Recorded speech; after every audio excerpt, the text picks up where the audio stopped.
we do make will not risk a second peak of infections. When we can be sure that we have met these 5 essential points, we can think about getting children into schools again, learning, mastering new ideas, and being with their friends once more. We will work with the sector to consider how best to reopen schools, nurseries, and colleges when the time is right. Our first priority has always been protecting the well-being of children and young, but particularly those vulnerable young people with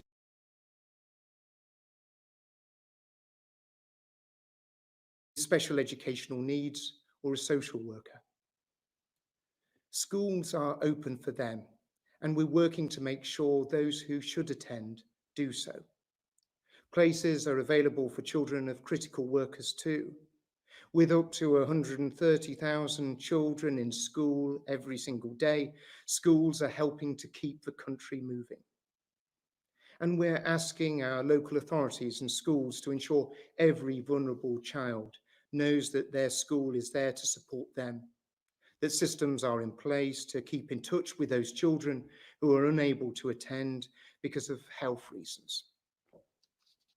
I know that families of seriously ill and disabled children are particularly worried at this time, and I'm grateful to all staff who are working so hard to support their education, health and care, particularly those in special schools and residential homes.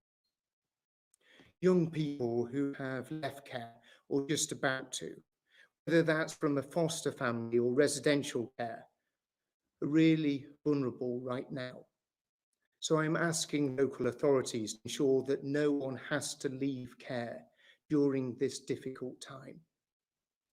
£1.6 billion of additional funding announced yesterday will help local authorities give care leavers and other vulnerable groups the support that they need at this difficult time.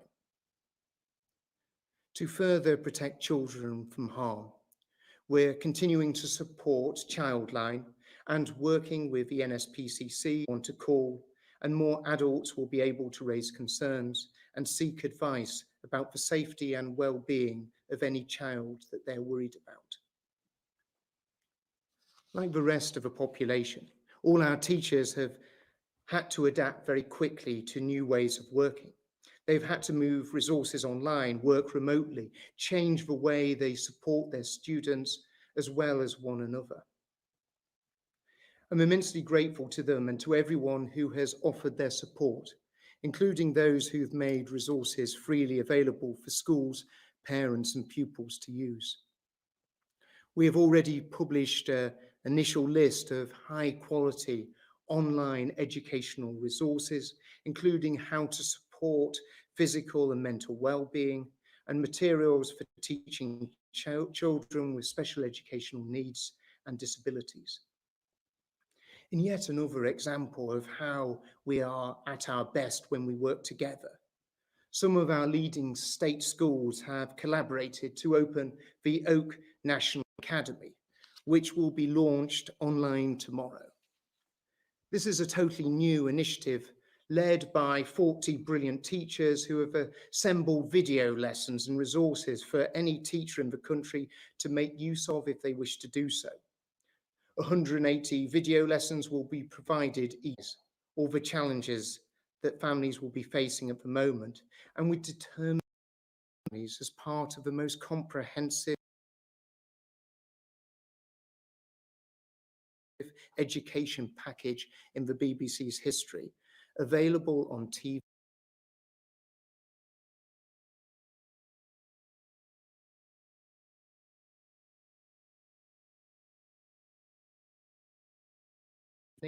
We're ordering laptops to help disadvantaged young people who sit key exams next year. We'll also provide laptops and tablets for those children with social workers and care leavers to help them stay in touch with the services they need, keeping them safe as well as supporting home learning. And if Disadvantaged secondary school pupils and care leavers who are preparing for exams, do not already have internet connections, will provide free 4G routers to get them connected while schools are closed. We're also working with major telecommunications providers to exempt certain educational resources from data charges, so that this does not add to household expenses that may already be very stretched at this moment. Before I finish, I'd like to applaud the remarkable way our education community has responded to this outbreak. I'm enormously proud and inspired by the incredible spirit they are showing. Schools are supporting their communities in every way, from preparing food parcels to sharing their facilities with local hospitals. Colleges are manufacturing and donating equipment. And universities are working flat out to develop diagnostic tests. And of course, a vaccine, which will help us beat this invisible enemy. And to any young people watching, I wanted to say to you how sorry I am that you've been disrupted, you've had your education disrupted in this way. I know how hard it must be, and I'd like to thank you for making the adjustments that you've had to make. I know that you'll be missing your friends, your teachers, your lessons, and I want you to know that you are such an important part of this fight too, and I cannot thank you enough for all that you are doing. This global pandemic is the biggest threat to our country. It's the biggest threat that this country has faced in modern times. If we all continue to work together as we have been, and if we continue to stick to the advice of our experts, we will come out the other side and be able to begin the task of rebuilding our communities. I'd like now to hand over to Jenny, and then we will take some questions. Jenny. Thank you, Secretary. So I'm just going to talk briefly through 4 slides, which many of you I know will be very familiar with, but just to highlight the hard work actually that you as the public have achieved, and the projection ahead as we see it. So the first slide is indicative of the social distancing measures we've all been working hard to achieve. And I think we need to congratulate ourselves, but also maintain these measures as we go forward to ensure that we keep control of the pandemic as it is.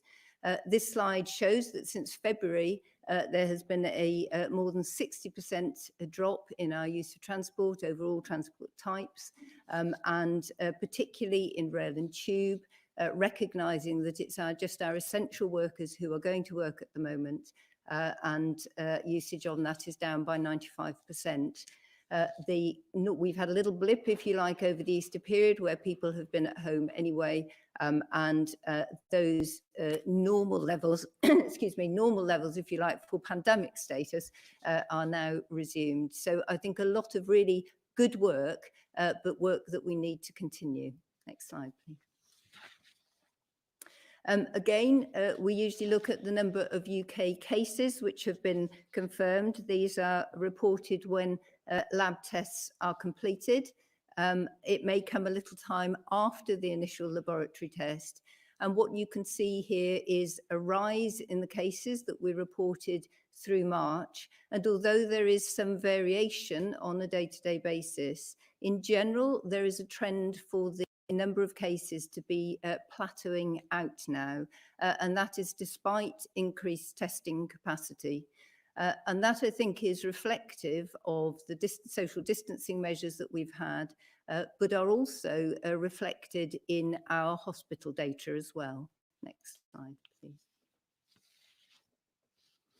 And this slide shows you the number of people in hospital over the time period since around the middle of March.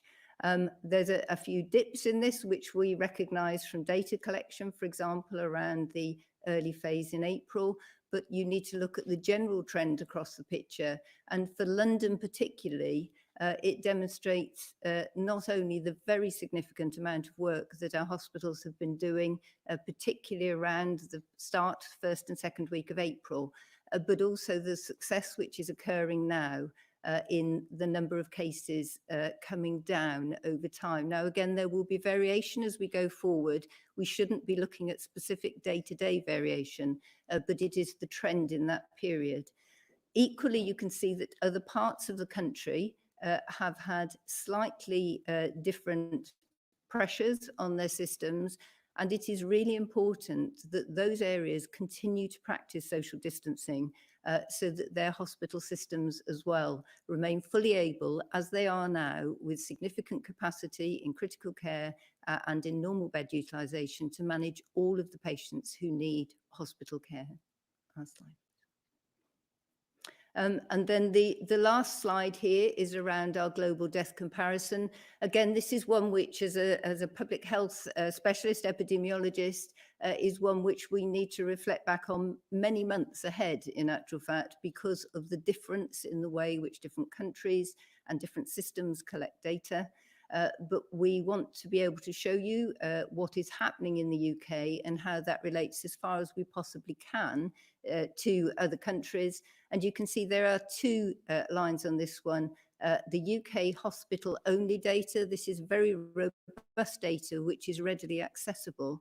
And you can see that blue line progressing on the right, but we like to think is starting to even out a little bit. And then you will see to the left of the slide, a UK all settings data line, which is reflecting the fact that we have a lag, if you like, between our community death reporting and this endeavours to try and display, in line with some other countries' recording mechanisms, how the UK is managing to that extent. Thank you. Thank you ever so much, Jenny. I think the first question that we've got is from Hugh Pym at the BBC. Thank you. Can you comment on reports today that stocks of PPE were allowed to run down in the couple of years before the pandemic? And why was more not done to get hold of more PPE in March and early February?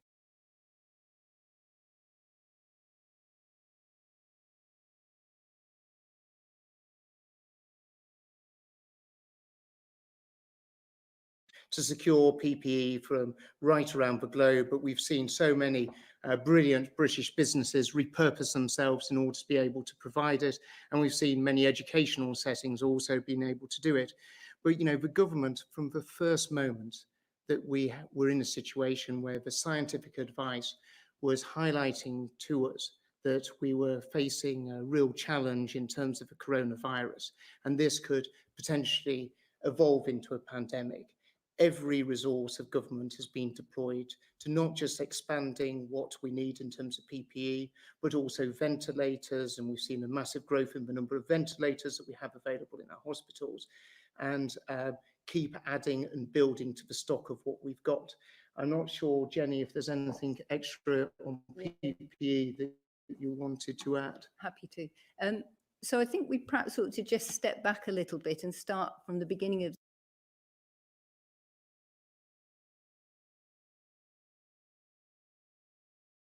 so the fact that there is a pandemic influenza stockpile.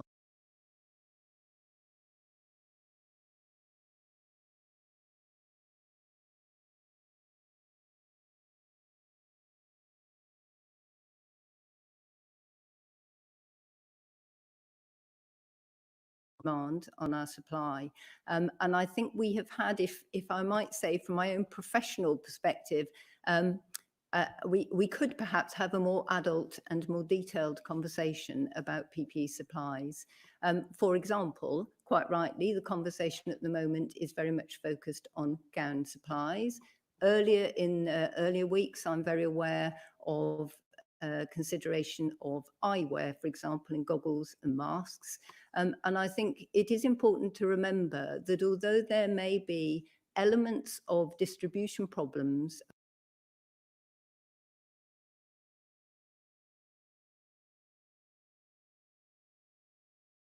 and we have managed actually, despite signalling many potential shortfalls to continue to supply going forward. And even as I stand here, I know with the gown position, for example, that even though when orders go in overseas, supplies may be very different, what is received to what we think we're going to get. We have worked right across the UK to try and manage those supplies based predominantly and always on a risk mitigation method. So this is about whichever patient or whichever healthcare worker at highest risk across the UK requires those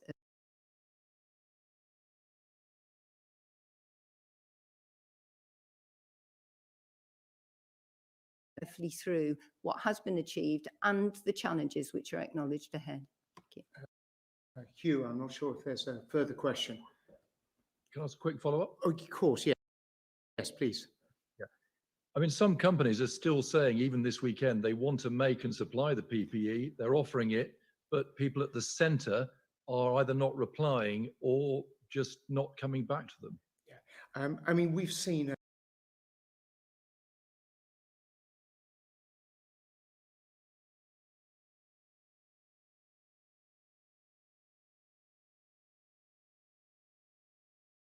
nice to support our NHS, support those care homes. We need to be looking at every way that we can bring in more.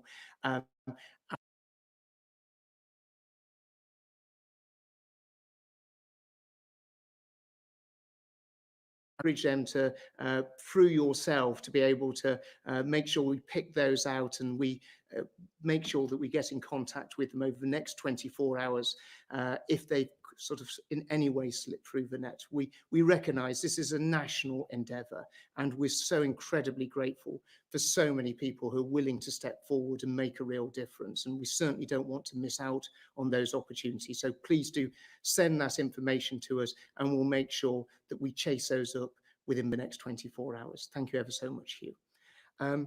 If we go to Dan Hewitt.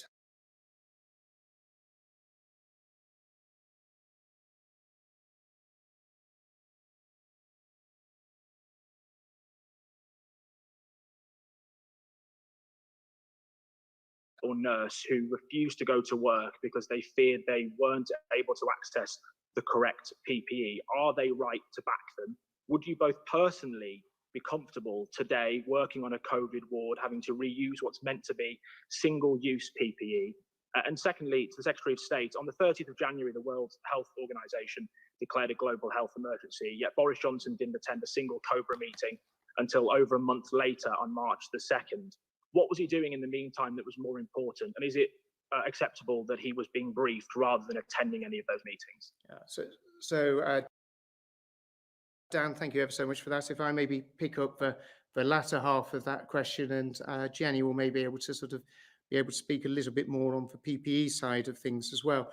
The Prime Minister, from the moment that it became clear that there were challenges in terms of coronavirus developing in China, has absolutely been leading our nation's effort to combat the coronavirus, making sure that resources and money is not an issue or a concern for any department, especially the health service, in terms of dealing with this. And as you will well know, and I know as an experienced journalist, you're very aware of this, many COBRA meetings take place, and I've spent many hours attending COBRA meetings where it's actually led by the departmental minister. But the focus that the Prime Minister was putting on this and can just continue to put on this has meant that this is the whole government effort. We're making sure that we do everything that is required and everything that is needed to make sure that we protect the NHS and make sure that we save lives. And that is the government's policy, and that is what the Prime Minister has been driving right from the start and when there are those initial concerns about this development of this virus. Jenny, I'm not sure if you'd like to pick up on the PPE happy point. to. So I think I'm not going to comment on behalf of the NHS Confederation. I'm going to comment as a healthcare professional. If I happen to be working on the front line today, I have a responsibility to look after patients to the best of my ability, to protect my colleagues and my staff, and to manage my practice safely. So all of those in the current climate will mean that I need to understand the agreed guidance on PPE, which has been agreed with all of the Royal Medical Colleges, and to implement that whenever I can. I think this use, and it goes back to my comment earlier to Hugh Pym, it's very easy to make a throwaway comment about single-use PPE. Some PPE is single-use. Some PPE that has previously been used in different diseases, in different settings, may be single-use. But we have very detailed guidance now about what PPE should be used in which settings. It is actually quite complex, which is why as a professional, I think there is a responsibility on me to understand that. And it is the fact that we are in a global shortage, whether we are in the UK or whether we are internationally, actually, we all need to use this PPE carefully. So I think it's really important when you say, I mean, obviously we can't do a description here, but if there was a particular intervention, some sessional use is entirely appropriate. So for example, wearing a gown for sessional use with a disposable plastic apron on top of it is an entirely appropriate use of PPE. And in that example, you can see there is one element of what some people may call reuse and one element of what some may call single use. So it's really important not just to consider an item of PPE outside a particular care setting, but really be careful to apply that. So, and I think that's what all professionals will want to do.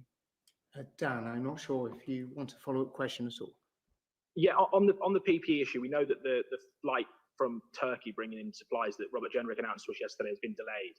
Even if that had arrived today, we know that that only would have supplied the NHS for a matter of days. So what's taking place between now and this time next week or next Friday to ensure that NHS trusts aren't going into yet another weekend facing the prospect of running out of certain items of PPE? I think, Dan, and it's a very important question that you raise. I think we all recognise the enormous strain that's been placed on the whole system. And we also recognise that right across the globe, people are actually trying to get the same items of PPE from quite a limited number of suppliers. I think it's important to thank the Royal Air Force that's on standby in order to make sure that this equipment is brought from Turkey, and we hope to see that coming into the country. Tomorrow. But we do recognise that we need to be working constantly in order to be able to boost supplies. This is why we brought in Lord Dayton, in order to spearhead the government's response and actually coordinating. We don't want to see anyone in a setting that doesn't have the equipment that they need to do their job. Jenny, I'm not sure if there's yes, just to add some sort of real practical tangibility to that, there is a cross-government board which meets. I'm part of that board to ensure, as I've said from the start, that clinical prioritisation is there. And when I say clinical, it is not just across the NHS, it is around the social care sector and other parts of the system which need PPE as well. So, for example, funeral parlour staff, for example, but in the right proportions. And we work across the UK to ensure that each group of staff is prioritised according to that need. The Health Minister is updated on a daily basis on some quite detailed information about PPE run rates and flow rates. And we look ahead all of the time. As I've said, although there is massive ordering ongoing,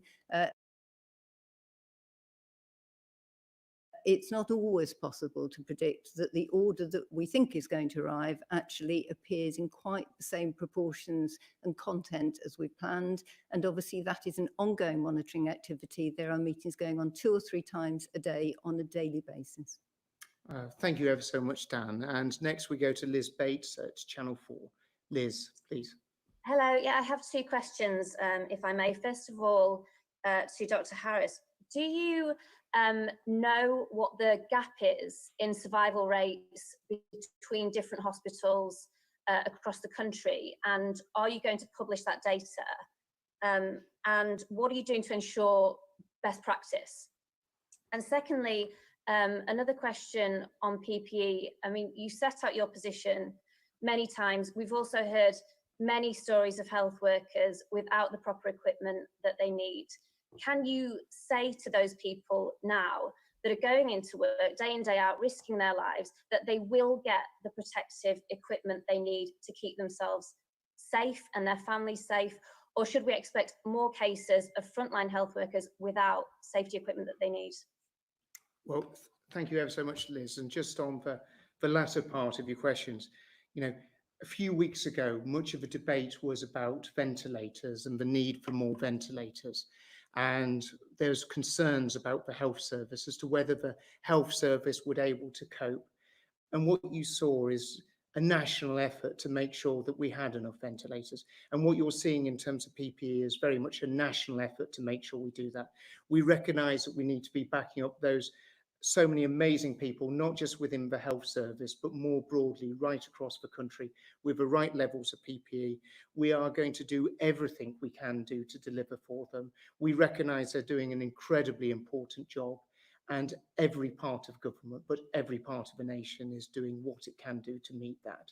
Jenny, I'm not sure if you want to mention anything on survival rates. Yes, so perhaps just a question back. You mentioned best practice. Was there a particular element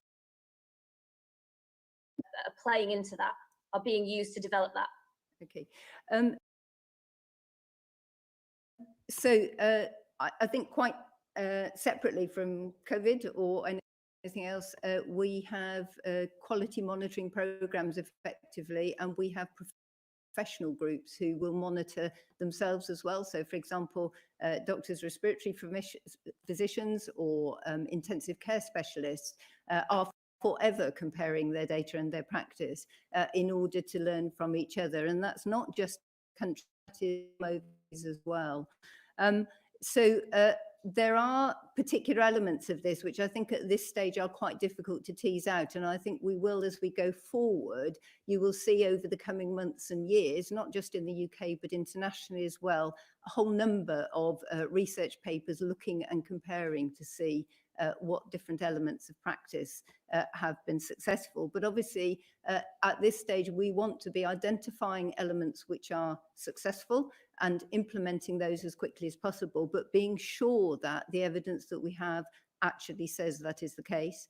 And then if there are differential rates for survival, for example, and I'll just come back to that in a moment, then clearly we want to identify any factors that would be involved in that and to try and improve them. Now, it's a very, very complex picture at the moment. So in terms of best practice, obviously, you'll be aware that there are a number of trials running, and that is a classic example of trying to ensure that we have very strong evidence as early as possible. It's been a very, very rapid research call and implementation, and we will act on results of that as soon as it's safe to do so.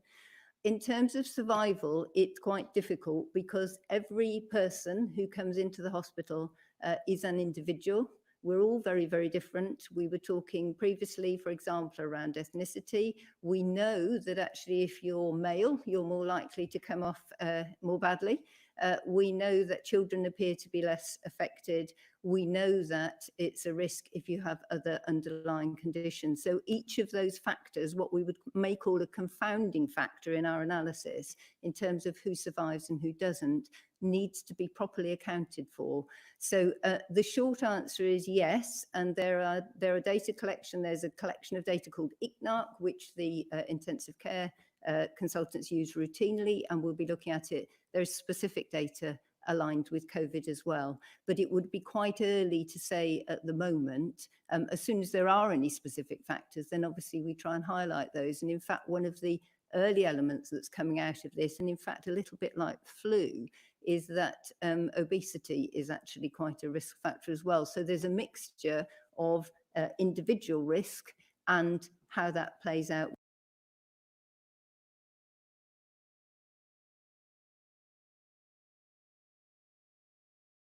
I just wanted to ask, it did sound like, to you, Secretary of State, it did sound like what you were saying on PPE was, we're trying our very, very best, but we still can't really guarantee the safety of every frontline health worker. We recognise that there are key areas of pressure within PPE, and as Jenny touched upon, the pressure points have actually shifted over the last few weeks in terms of what types of PPE are required. We recognise there's a big pressure, but what I do want to assure you and all your viewers that we're doing absolutely everything we can to bring as much PPE in right from across the globe. We recognise it's a big challenge. We recognise that we've got to be supporting the people who are supporting our nation in terms of the health service, and we'll continue to focus on doing that. If we can next go to Tamara Cohen from Sky. Tamara. Education Secretary, on schools, from what you've said, we're not expecting schools to reopen in the middle of May, so parents and pupils are preparing for many more months at home. We've spoken to teachers at schools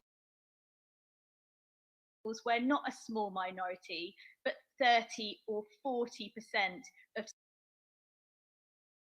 have a difficult home environment in which to learn, and teachers are really worried about the long-term implications of all this. What are your plans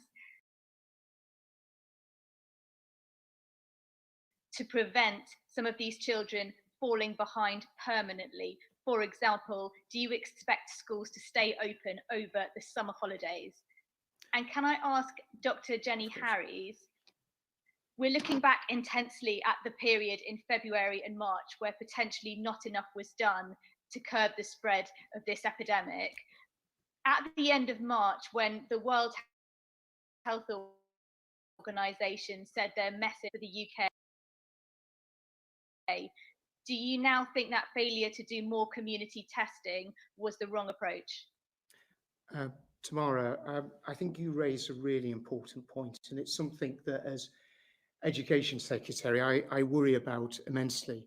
Of course, you always want as Education Secretary to see schools full of children because you know that children benefit so much from being in school. And I think that many families right across the country are learning about some of the challenges of supporting their child in terms of home education. But you touch on that really thorny issue sometimes of those children that aren't getting the support from home. There may be those children who are in care. There may be those children who suffer disadvantage. I mean, many of us take it as a given that we have good internet and IT facilities at home, but that just simply isn't the case for every single child around the country. That's why we've announced this package of measures to help some of those children who are from that most disadvantaged background, because it is a worry for me that those children from that disadvantaged background are going to fall behind. They're going to struggle to catch up. That's why we're doing the things that we're doing, supplying them with IT equipment within their home, helping and supporting them, and also helping and supporting schools to do teaching in the home, helping those children to really succeed. And we recognise there's going to be a whole raft of things that is, schools, colleges, nurseries, and of course, government need to come together in order to be able to support those children to succeed in life. I don't want to see children falling behind, and I'll do absolutely everything I can do to make sure that no child, whatever their background, is falling behind as a result of this crisis. If I can hand over to Jenny. Yes, thank you. I recognise that my commentary, which I'm actually going to stick with from that period, has been reinterpreted several times. I'm getting very used to this. I think at the time that that statement was made, many of the countries around the world did not know that they had a problem. And one of the reasons for WHO to be reinforcing the importance of testing was for countries to identify that there was a problem. That was not the case for the UK.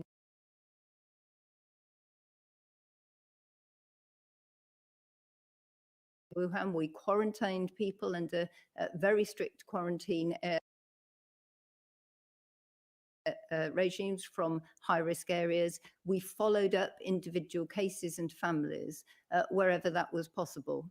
But once you end up with seeding and cases which we recognised across the community, our focus has to be, and I still think this is correct, on managing the clinical conditions of those individuals. And we have continued to do that.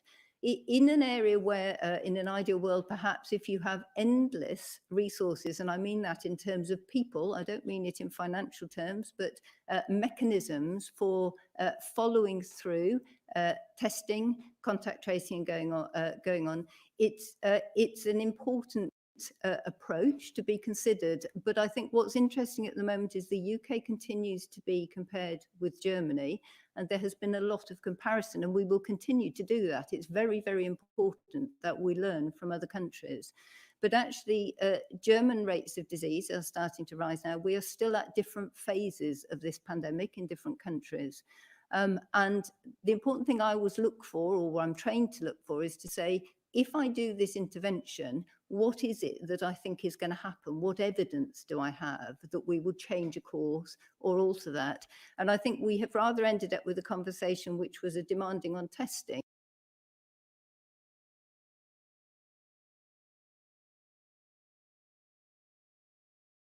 It's an important one for us to investigate. But I think the actual mechanism between the two is still not clear, and we must therefore, as you've indicated, continue to look at that.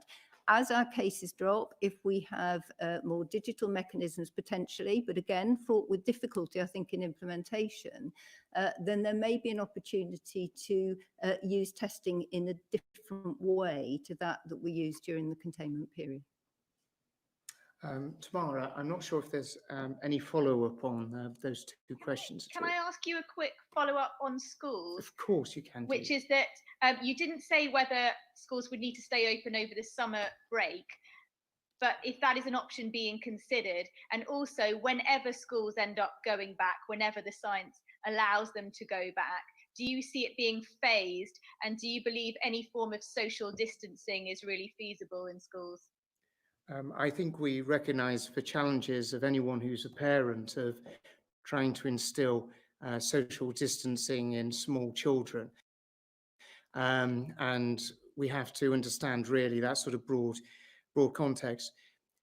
We are in a stage in terms of dealing with this pandemic where there are an awful lot of questions that sadly people would love to have answers to, but in terms of how the virus develops, we have to see that. There are currently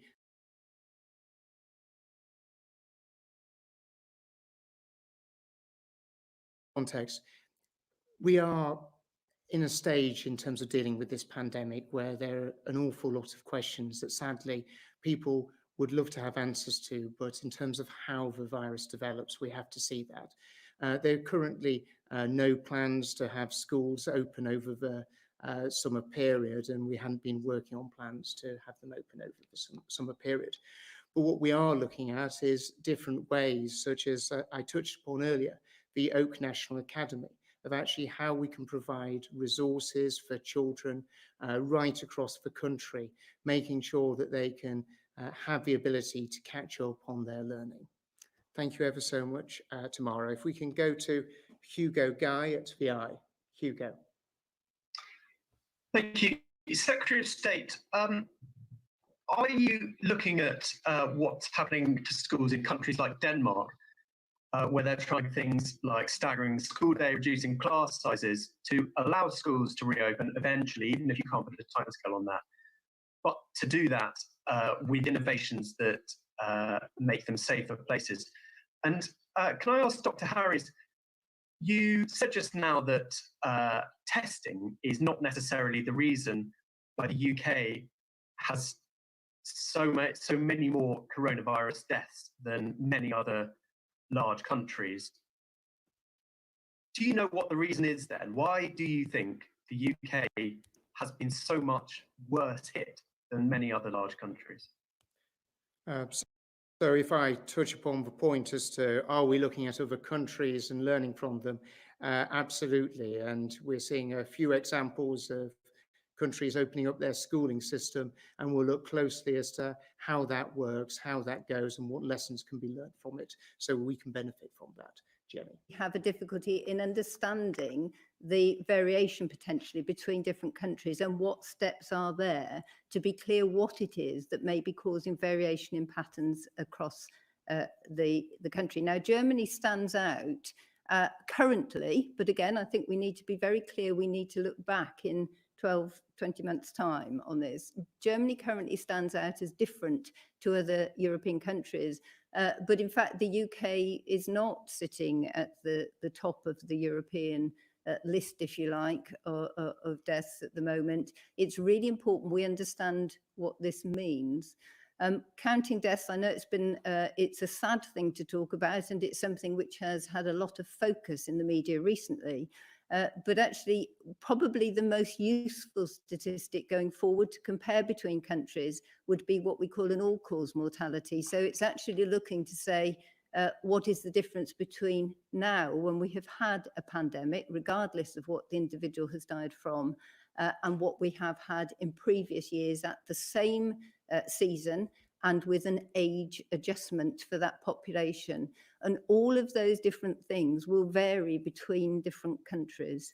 So it's very difficult to draw direct comparisons. It's not an excuse, it's a fact, it's an observation.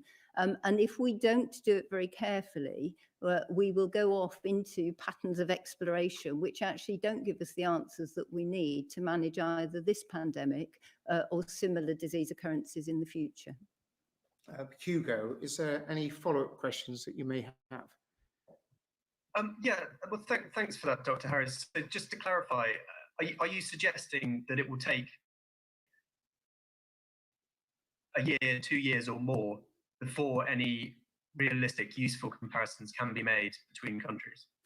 I'm not suggesting any useful ones. I mean, obviously, we do that on a daily basis. The very fact that we are talking here in this conversation about Germany as one example, and many other countries as well, indicates that we are all very alert to the fact that different countries may be experiencing slightly different rates. What I am saying, though, is we need to be very, very careful about our comparisons and take into account the age population in a different country. So Italy, for example, appears to have been extremely badly affected in terms of death rates, but there are very different family dynamics, for example, potentially more multi-generational units, potentially a higher proportion of the elderly, all sorts of different variables, both in population makeup and in the culture, and in how the health service manages, and in how public health interventions are implemented. So all of those need to be taken into account before we jump onto one side or another. Thank you very much, Hugo. If we can go to Kate Devlin at The Independent. Hello, 2 questions, if I may. Of course. Asked this morning if we were past the peak of the virus. One of the government's own advisors, Sir Jeremy Farrar, said yes. Do you agree? Could we be past the peak?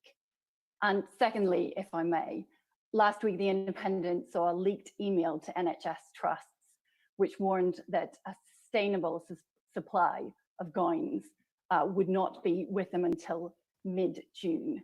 Will doctors and nurses be facing a shortage of gowns for another 6 weeks? Well, Kate, I think you'll want the expert medical sort of response in terms of whether we're past the peak as against necessary for me. But in terms of PPE and gowns, we recognise this is a challenge, and we recognise that it's a global challenge. But going back to what I had said earlier, the whole resources of government and the whole resources of the nation are really focused in terms of dealing with that and making sure that we have a gown supply that is needed by our amazing NHS and the work that they're doing within it. If I could ask Jenny to comment on the issue in terms of whether we're past the peak.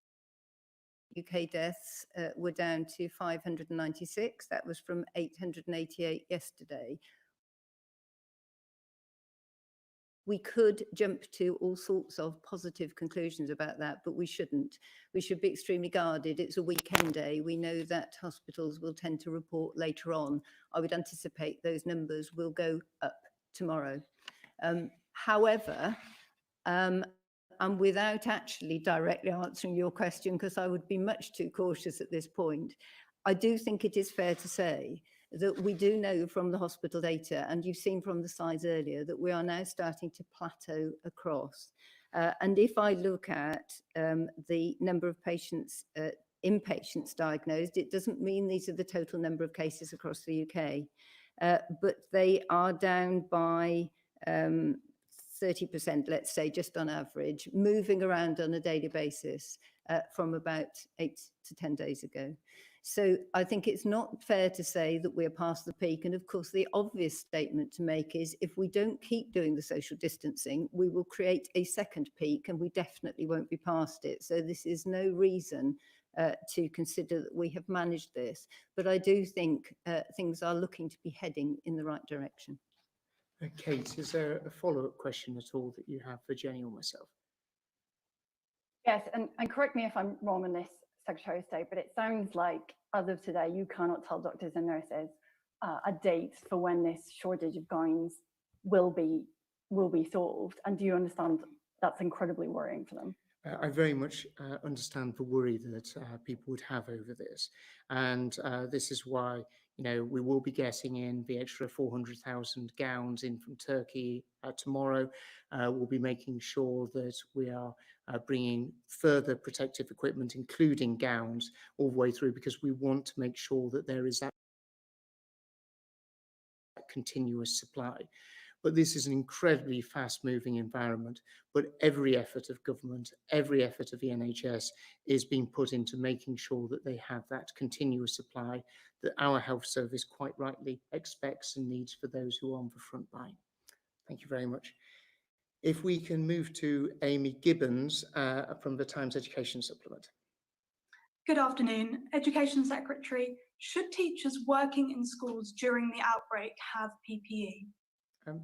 Well, what we have done is we've worked very closely with the whole sector in terms of issuing advice as to what type of protection that they need. I mean, I have to say, as someone who has family members who are working in schools, as someone who very much sees firsthand the amazing work that's been done by teachers, teaching assistants, and all that, you know, who are going into schools at this time to make sure schools are open, we're really in awe and appreciation for what's been done. But their safety and is absolute paramount, as it is for children. And we've issued guidance, we've worked with the sector and we've explained what's needed and what's required, and been very clear about that. And we've asked Public Health England to work with, spoken directly with unions as to what is required to give them the reassurance that we're doing everything that is required to support teachers and all those who work in schools. I'm not sure if you've got a follow-up question at all. Yes, please. I wanted to ask, what scientific advice has the government received on the safety implications of reopening schools for teachers?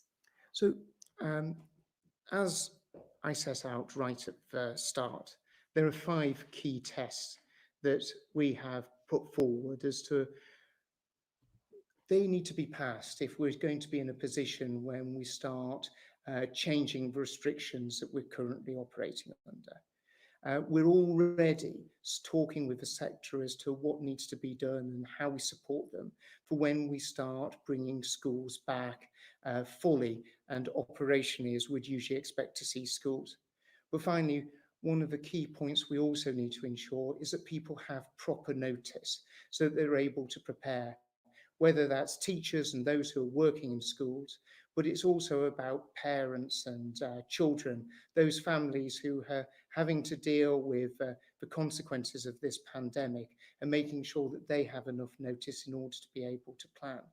But at every stage, we've tried to give us clear and comprehensive guidance about the safety of those who are working in schools, and of course those children who are in schools.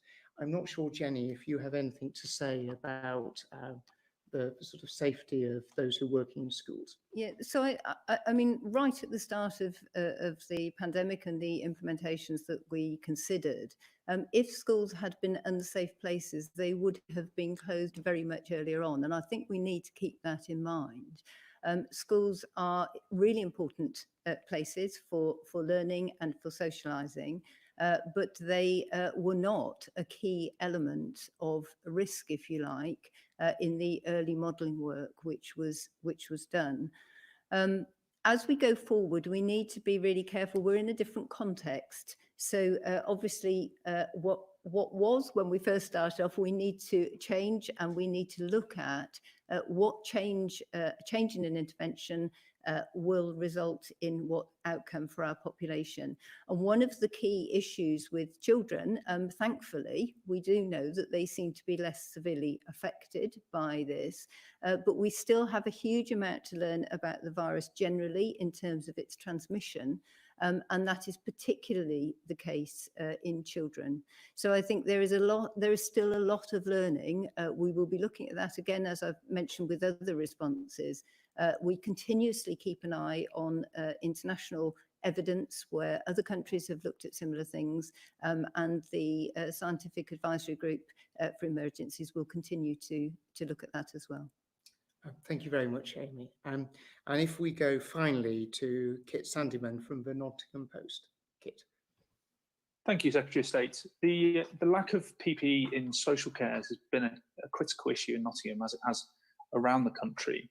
Our local resilience forum received 40% of what it was told to expect in its first delivery. And the leader of Nottingham City Council has said that it's been haphazard and inadequate, and essentially said that promises made by the government have been broken. Do you think there's a argument that you've overpromised on the delivery of PPE? And secondly, when the shipment of PPE from Turkey does arrive, can you tell us how it's going to be distributed and allocated, and whether social care is going to be put on an equal footing to the NHS?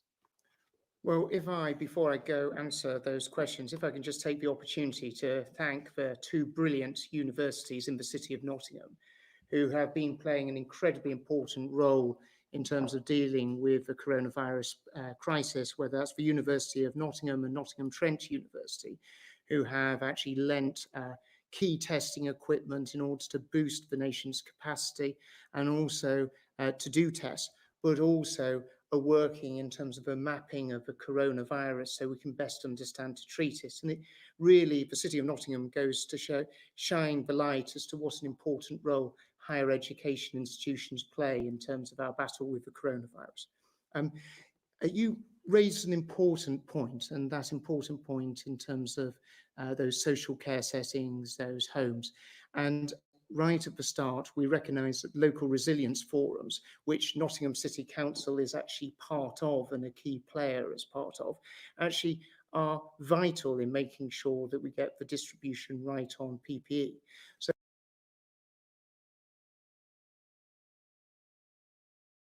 equipment is getting into care homes and many other such settings, and that will certainly be the case, making sure the right equipment gets to the right places, and the local resilience forums will play a key role in that.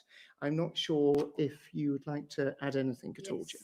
Thank you, Secretary of State. So I think perhaps what isn't evident just from discussing PPE generally is just how complex the distribution system is, and that represents the fact that, as you've highlighted, the care sector are really critical in our response. And that's not just the care sector in care homes, it is individual care workers working on a domiciliary basis on an individual client's home as well. And that poses challenges in itself. So if you like, on the one hand, there are quite well established, or were at the start of this process, hospital drop systems. We have had to develop much broader ones to reach right out to the care sectors more generally.